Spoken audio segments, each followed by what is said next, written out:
Now we will study new concept called equipotential surfaces. Now consider a point charge. It is plus Q charge. Okay. Now because of this charge at certain point P, which is at a distance R, we have the expression for the potential at this point. Now what is the potential is given by potential is equal to 1 divided by 4 pi epsilon naught into Q by R. Now this is the expression for potential at the point P due to a point charge. The point P is at a distance R. Okay. Now if I consider the point at the same distance but in a different direction, along this direction, if I consider the point from point Q, which is also at the same distance R. Now here distance of P from the charge is R and distance of Q from the charge is also R. Since the distances are same and charge is also same, what is the potential at Q due to the same charge at the same distance but in different direction? It is also equal to Q by R. Similarly, if I consider some point here which is at a distance, same distance, that is small r. Now let us assume that this point is R. Now let me then, this is potential at P, potential at Q and potential at R, another point. It will be the same 1 divided by 4 pi epsilon naught Q by R.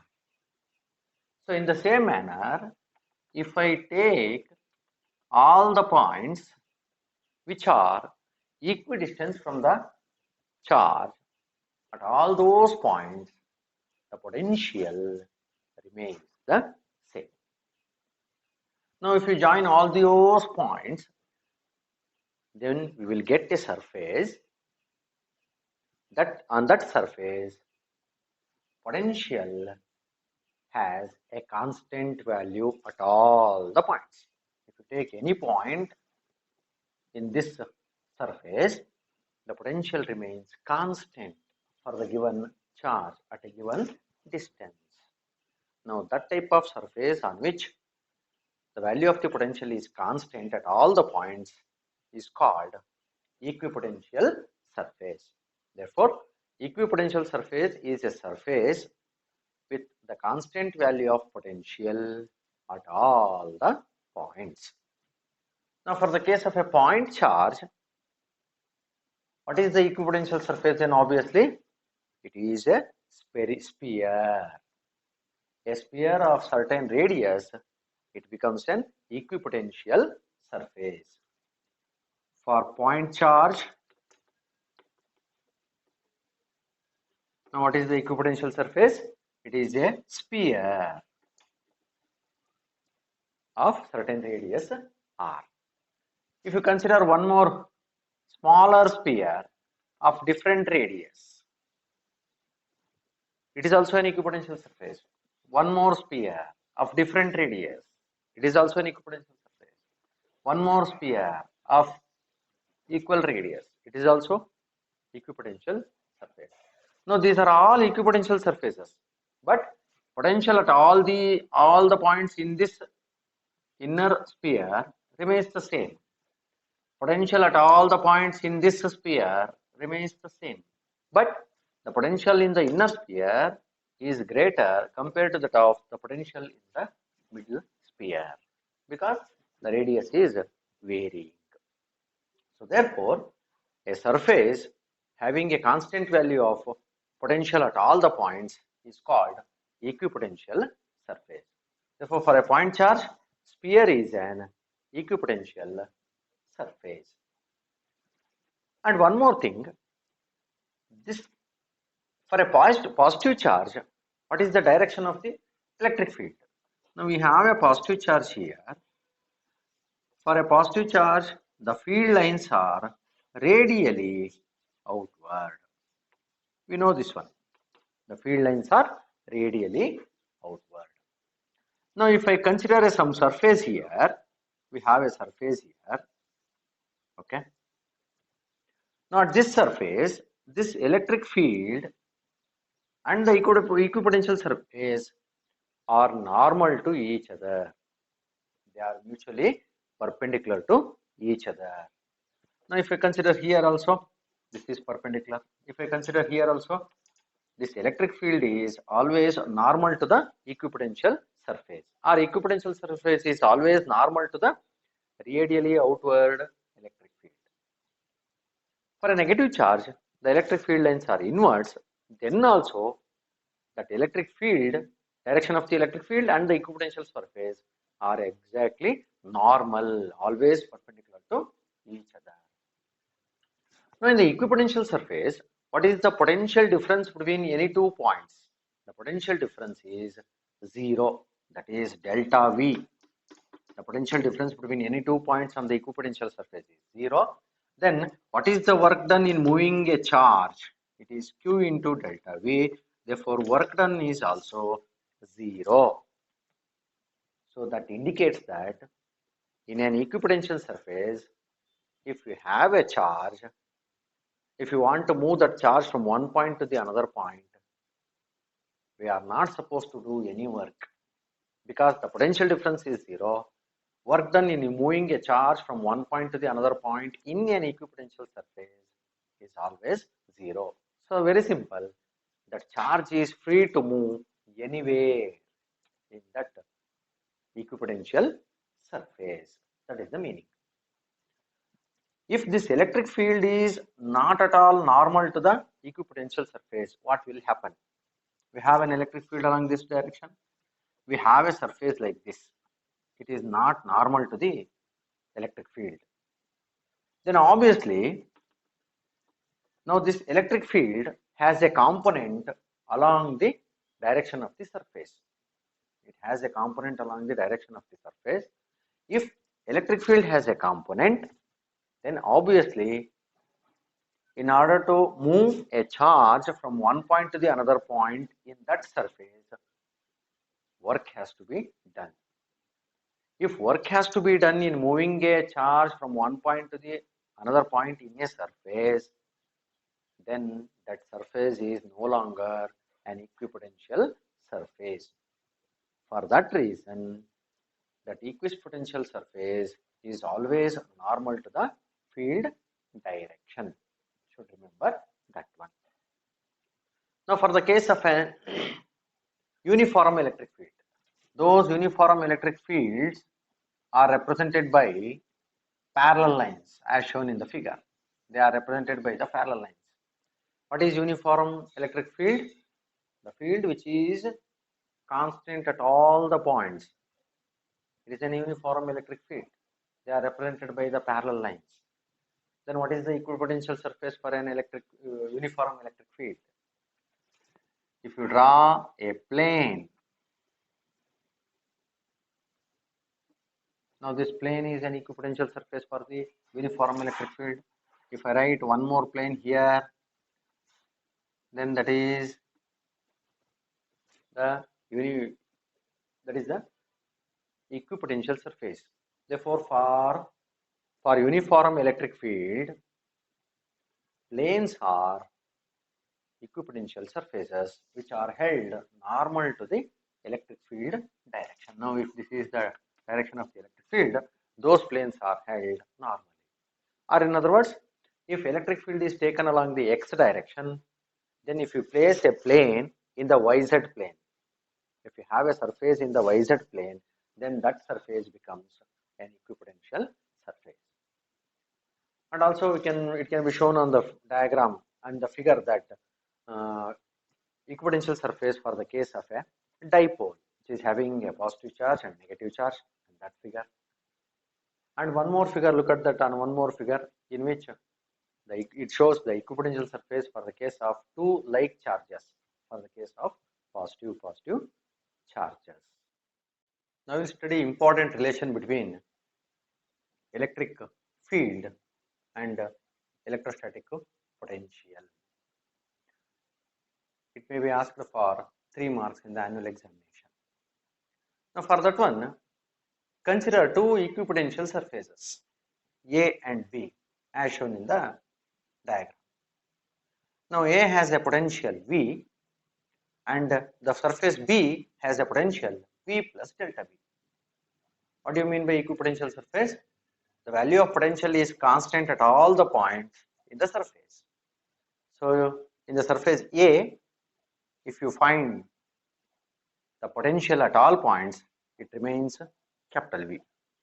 And similarly, at all the points on the B, the potential is V plus delta V, where delta V is change in potential between the two surfaces. Now let us assume that the electric field is applied as shown in that diagram. Now this is the direction of the applied electric field. Now we have to work out work done in moving a unit positive charge from B surface to the A surface normally. For that one, consider some point P in the surface B. We have considered some point P in the surface. Now on that surface we have placed a unit positive test charge. Unit positive test charge. Now that has to be moved from surface B to the surface A through a perpendicular distance delta L. Now delta L is the perpendicular distance between the two equipotential surfaces A and B. Now we are moving a unit positive test charge from the point B in the surface B to the surface A through a small distance, that is delta L, perpendicular distance. Then work has to be done. Why work has to be done? Because these two surfaces are having different potentials. Therefore, work done is given by the general formula.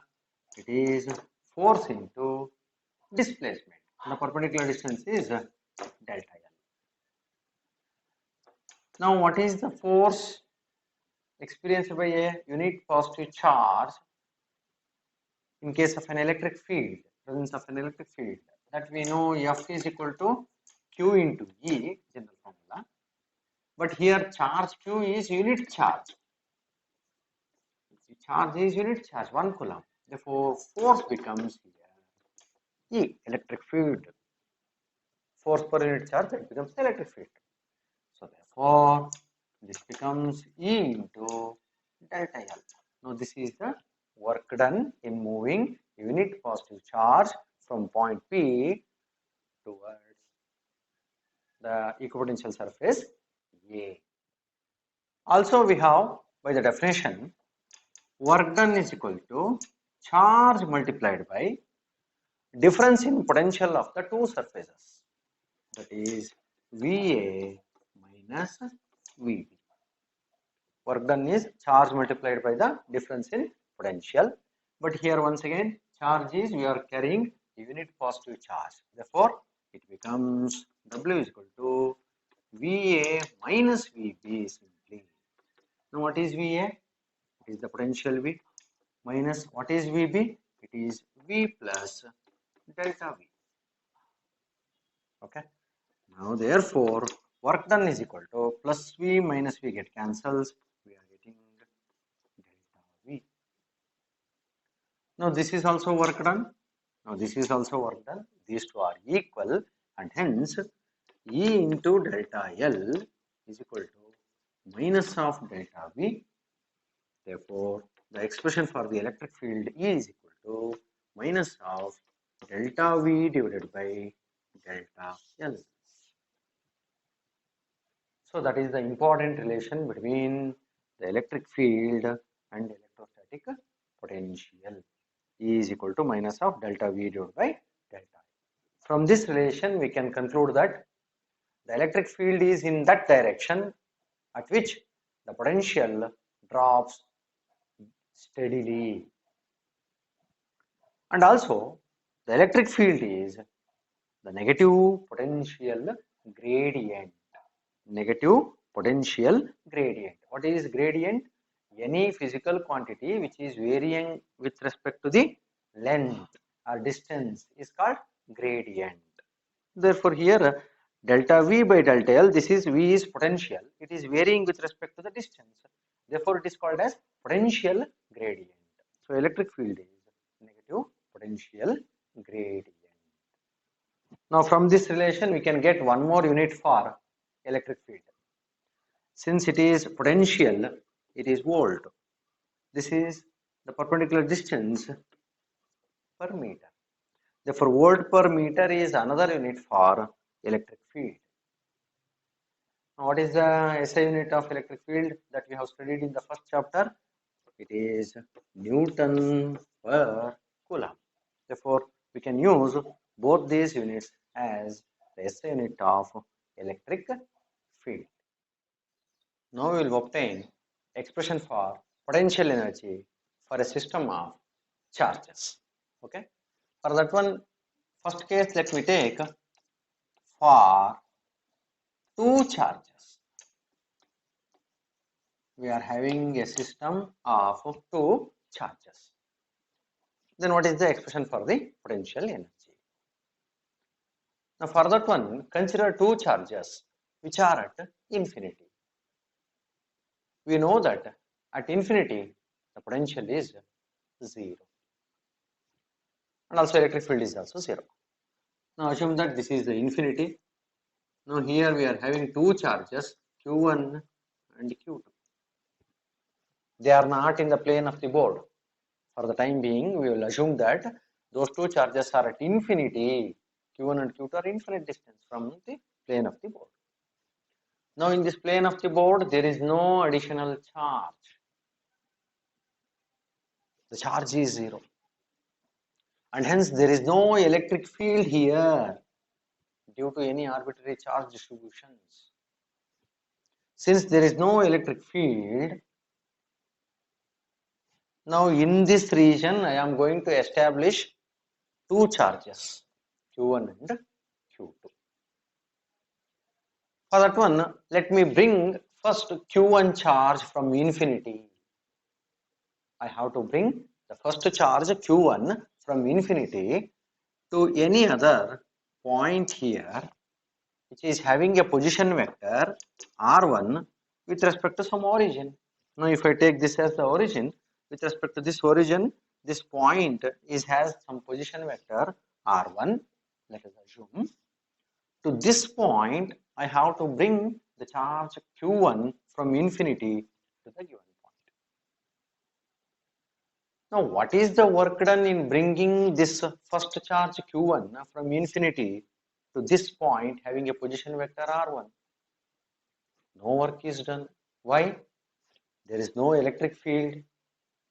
Because there is no charge here, there is no potential and there is no electric field. Therefore, this also becomes surface of zero potential, and infinity is also a surface of zero potential. They become equipotential.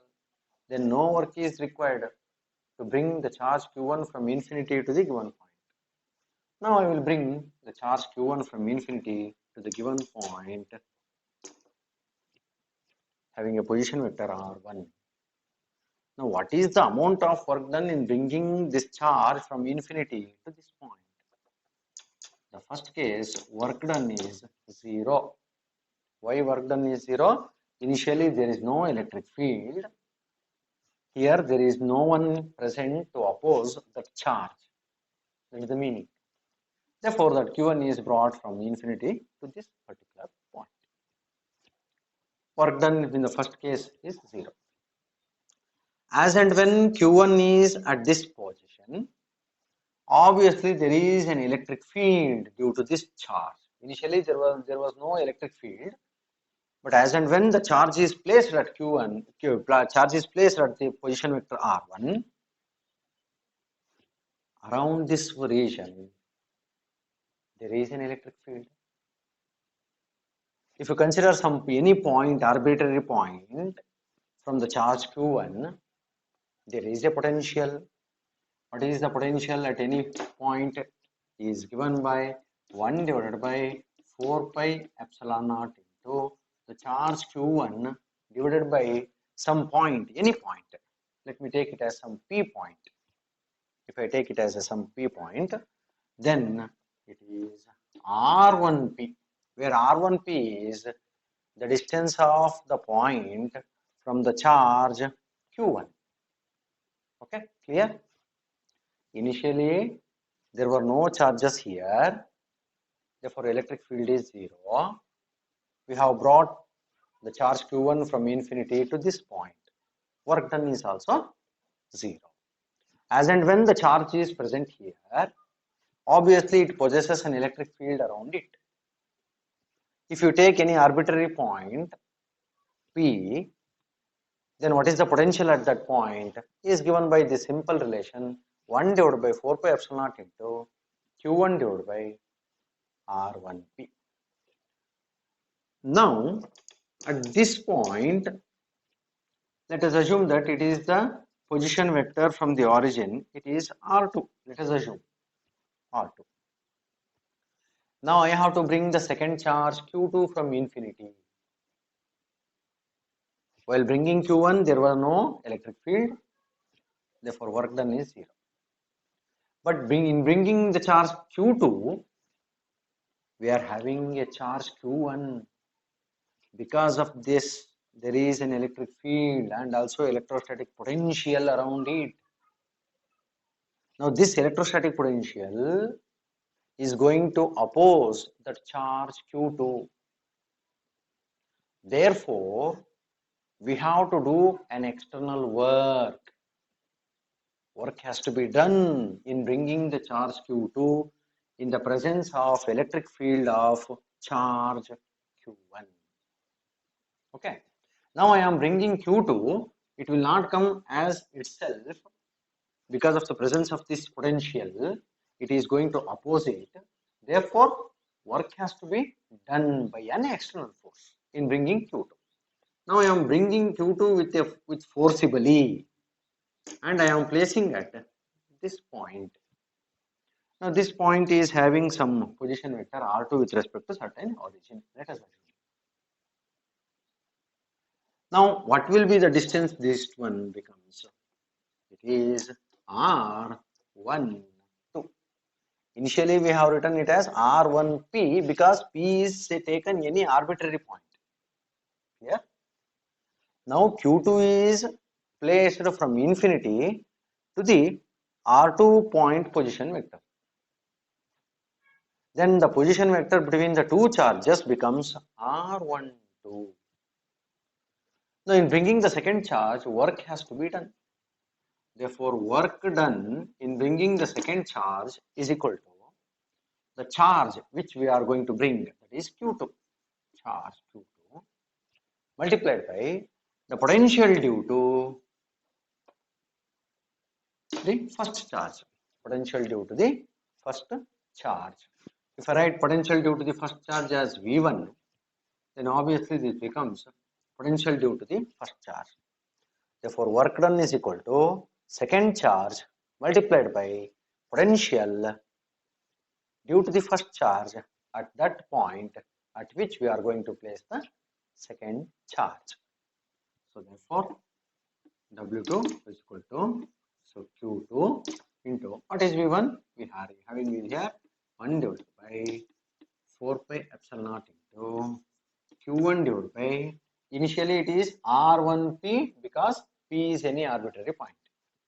Now it becomes R12 because we are placing the charge Q2 at position vector R2.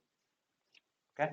So therefore, the work done in bringing the second charge in the presence of electric field or the potential due to the first charge is Q1, Q2 divided by R12. Now we have created a system of two charges, okay, Q1 and Q2. In order to create this system, we have to do W1 plus W2. What is the total work done? It is W1 plus W2. Therefore, total work done in establishing the two charges at this position is work done in bringing the first charge plus work done in bringing the second charge. Work done in bringing the first charge is 0. Work done in bringing the second charge is this one. Therefore, total work done is equal to 1 divided by 4 pi epsilon naught Q1 Q2 divided by R12. Now, this work done in establishing the two charges is stored as the potential energy of the system of two charges. So, therefore, the expression for potential energy. Now, this work done is stored as the potential energy for the system of two charges is 1 divided by 4 pi epsilon naught Q1 Q2 divided by R12. That is the final expression for potential energy for the case of system of two charges.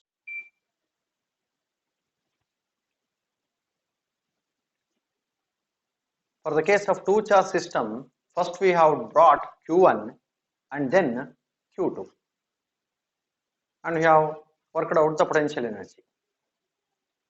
The potential energy will be the same if you bring first Q2 charge and then Q1 charge. That will be the same. Now we will study potential energy for the system of three charges. Now let us assume that at infinity there are three charges Q1, Q2 and Q3. They are at infinite distance at which the potential is 0. Now here we have to establish a system of three charges. Then we have to do work. Now that work done, total work done is stored as potential energy of the system of three charges. Now we will work out by step. First we will bring Q1 charge. While bringing the Q1 charge, initially there are no charges here. Therefore, electric field is 0. That means in the absence of external field. Now Q1 is brought from infinity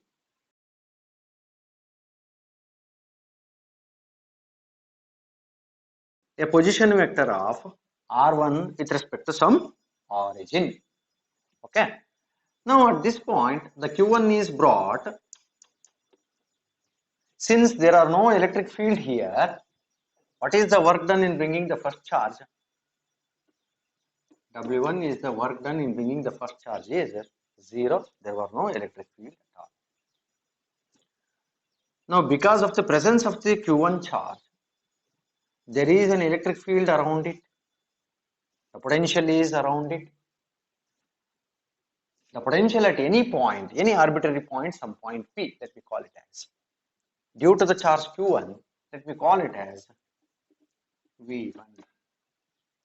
V1 is the potential due to the charge Q1 at any arbitrary point.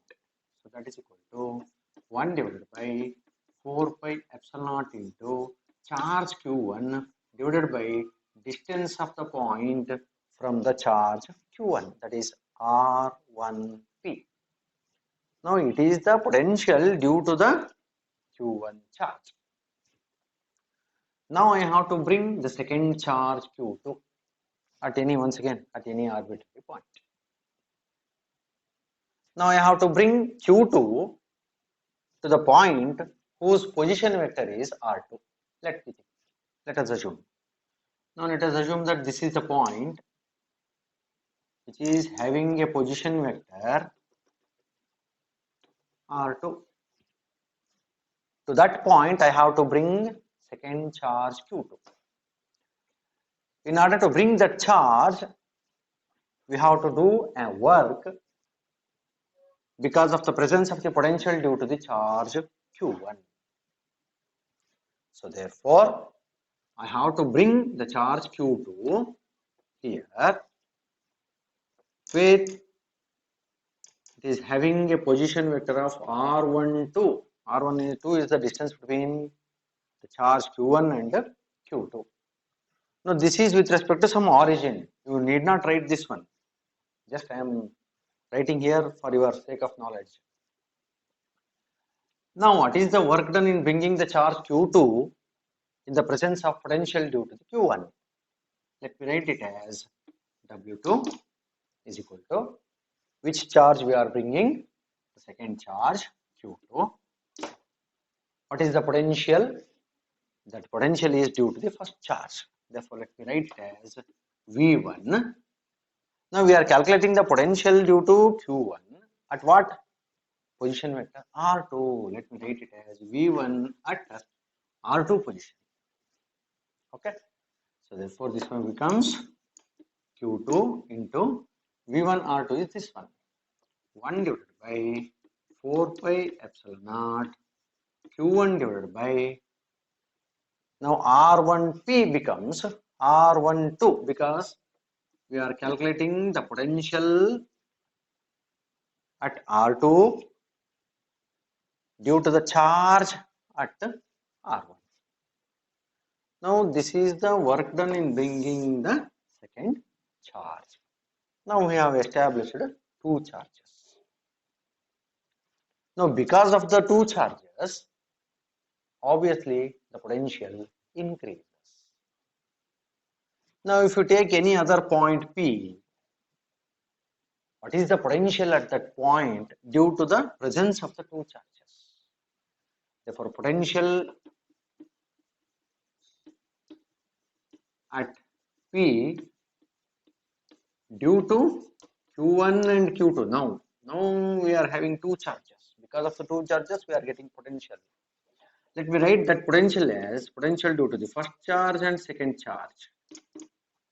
V12 is the potential due to both first and second charge at any arbitrary point P is equal to 1 divided by 4 pi epsilon naught into Q1 divided by, it is once again R1P due to the first charge plus 1 divided by 4 pi epsilon naught Q2 divided by R2P. Now this is the potential due to the first charge and potential due to the second charge. Okay. Now with this potential, I have to bring the third charge. While bringing the third charge, already the two charges are present. I have to do work against the electric field or potential due to the two charges. Therefore, work done in bringing the third charge. Now I have to bring the third charge from infinity to some arbitrary point here, some point. Now this point, let us assume that it is having a position vector R3 with respect to some origin. Okay. Now I have to bring the charge Q3 to here. Now at this point, we are having potential due to the two charges Q1 as well as Q2. Therefore, work done in bringing the third charge is equal to the charge Q3 multiplied by potential due to the first and second charge at what point? That is R3. At R3 point, that is having a position at the point having a position vector R3.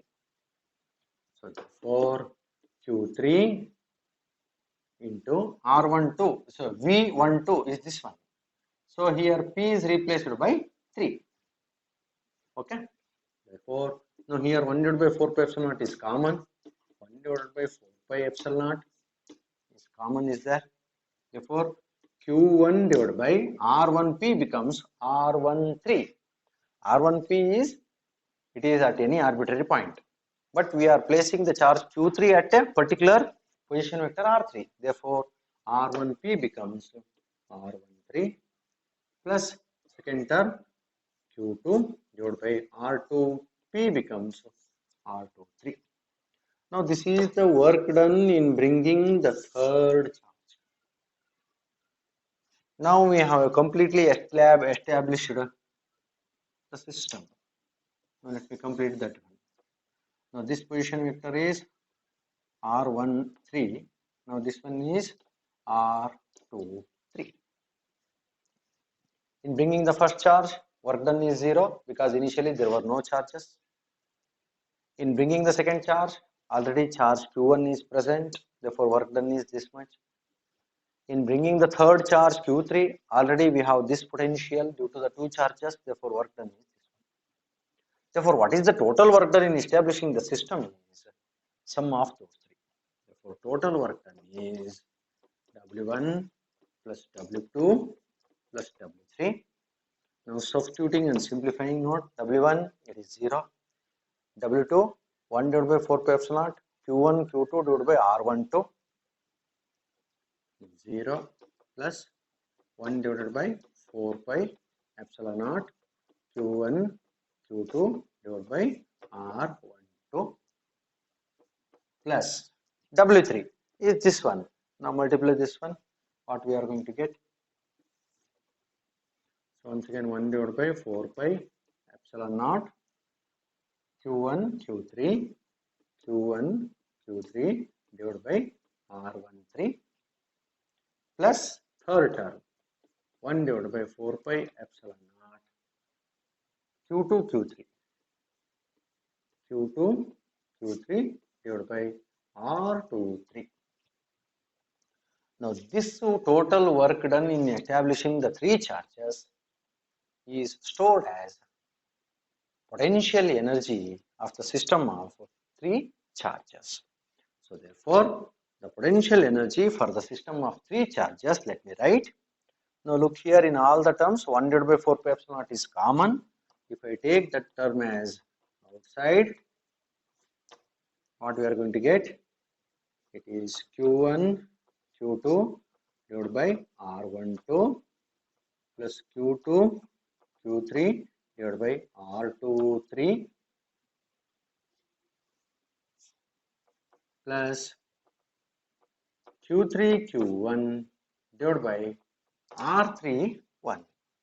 So that is the final expression for potential energy for the system of three charges. So that can be extended to n number of charges. Now this work done is also same. If you bring the third charge first and then the second charge and the first charge. So it is independent of which charge is brought first. And also this electrostatic force is conservative one. The work done not depends on the path, it depends on the initial and the final position. So therefore the final expression is 1 divided by 4 pi epsilon naught into, so Q1 Q2 divided by R12 plus Q2 Q3 divided by R23 plus Q3 Q1 divided by R31. It is the final expression for potential energy for the system of three charges. We will solve one problem. Four charges are arranged at the four corners of a square ABCD, each of side B as shown in the figure. Find the work required to put together this arrangement. B. Find extra work needed to place another charge Q0 at center E of the square. Now they have given a square ABCD. At the four corners they have placed one positive charge plus Q, at B negative charge minus Q, at C positive charge plus Q, and at D negative charge minus Q. In order to place all the four charges at these corners, find the work required to put together this arrangement. And B part is, now we have to bring another charge Q0, which is to be placed at the center. Now all these charges are brought from infinity. So we will work out one by one. Now solution. Now let us assume that initially there were no charges. First plus Q charge is brought from infinity to the point A. Then what is the work done? Work done in bringing the charge A is 0 because there were no initially charges are present. As and when the charge is placed at A, it possesses a potential. Therefore, potential at B due to this charge, let me write it as VA. VA is the potential due to the charge at A. Now it is at the point B. That becomes 1 divided by 4 pi epsilon naught into Q charge, and distance is D, obviously. Now bring the second charge to the point B, that is minus Q charge. Therefore, second work done in bringing the charge to the point B, let me write it as WB. Work done in bringing the charge to the point B. It is charge. Here we are bringing the negative charge, therefore minus Q, multiplied by potential VA. Okay, so just substituting this one, minus 1 divided by 4 pi epsilon naught into Q, it becomes Q square by D. This is the work done in bringing the second charge. Okay. Now third point. Now we have two charges, plus Q at A and minus Q at B. Now we have to bring one more positive charge to the point C. First we will work out what is the potential at C due to the charges at A and B. Let me write it as V A and B at C. Okay, so VA 1 divided by 4 pi epsilon naught is common. Let me write it is outside. 1 divided by 4 pi epsilon naught is common. For the positive charge A, what is the distance? Diagonal is root 2D. Remember, therefore it is Q divided by root 2D. Now for the B, it is minus Q divided by, now distance is only D. Now this is the potential at C due to the charges at A and B, their sum. Therefore, work done to bring the third charge plus Q to the point C, let me write it as WC, is equal to charge multiplied by this potential VAB, potential of A and B at the point C. Now multiplying this expression by Q, what we are going to get? Now Q multiplied by this factor. Now here Q by D is common if I taking it out and multiplying with this Q. Therefore 1 divided by 4 pi epsilon naught, Q into this Q becomes Q square divided by D is taken out into remaining is 1 by root 2 minus 1. So here 1 by root 2 is remaining, minus it is 1 remaining. Now this is the total work done in bringing the third charge. Okay, now three charges are placed at that point. Now fourth one. Now because of these three charges, what is the potential at D? Therefore V A B C due to the three charges at the point D. Now 1 divided by 4 pi epsilon naught is common. Let me write it is.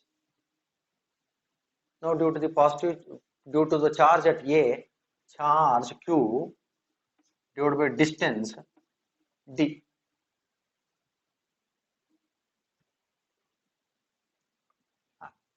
Due to the minus charge at B, the charge is minus Q divided by distance, that is root 2D. I will write the third term here. Due to the charge at C, it is plus charge Q, distance is D. Okay, this is the total potential at D due to the three charges. Therefore, what is the work done in placing the fourth charge minus Q at D is equal to charge multiplied by the potential. is equal to, look here also q by d, q by d, q by d is common, take it out, and here we have minus sign, minus 1 divided by 4 pi epsilon naught q into q by d, that is q square by d. Now here it is 1, here it is 1. 1 plus 1 becomes 2, minus here it is 1 by root 2. Work done in bringing the first charge, work done in bringing the second charge, work done in bringing the third charge, and work done in bringing the fourth charge. What is the total work done? Now add them. Therefore, total work done is WA plus WB plus WC plus WD. Now WA is 0 plus what is WB? Now look here, this is minus here.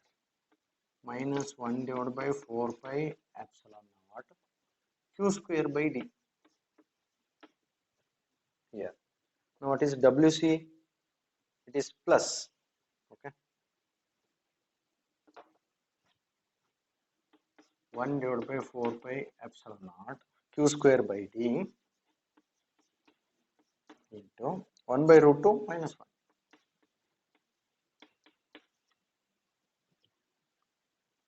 And WD. Now this term. Minus 1 divided by 4 pi epsilon naught into q square by d into this term. I will write here 2 minus 1 by root 2. Now just to simplify this expression, what we are going to get, W is equal to, now look here, minus 1 divided by 4 pi epsilon naught q square by d is common. Let me take it out.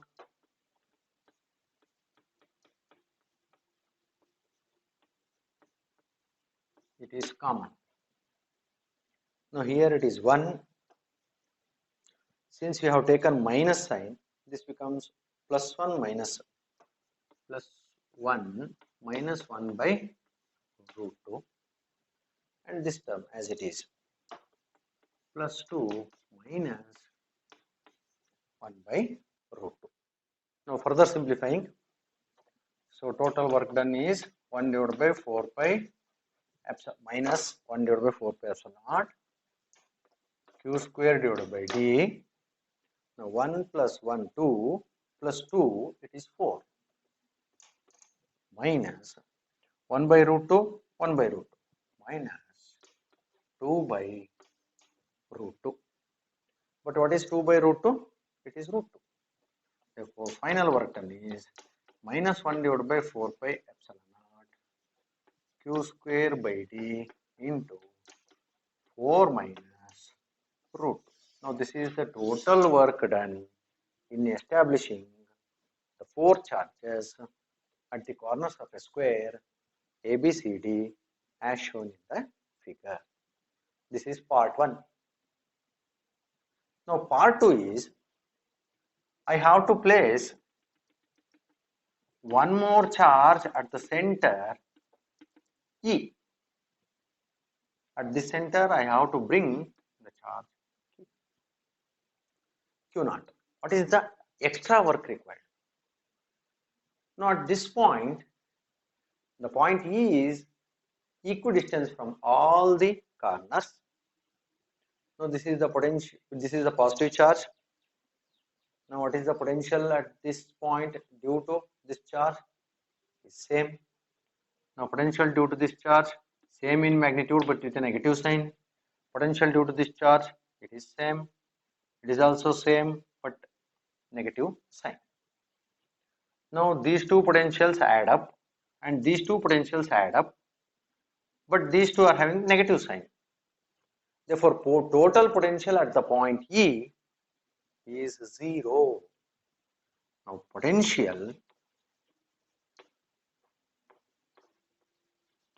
at E is 0. If you work out that one, if you find the potential at this point due to the 4 charges and add them according to the principle of superposition, the potential becomes 0. Since the potential becomes 0, what is the work done in bringing the additional charge? Q naught. Therefore, work done is also 0. There is no work needed in bringing the charge Q naught from infinity in placing to the point at E. Now look at the result. Even though we are having 4 charges, the fifth charge can be brought without any work done, because due to these 4 charges, the potential at the center is 0.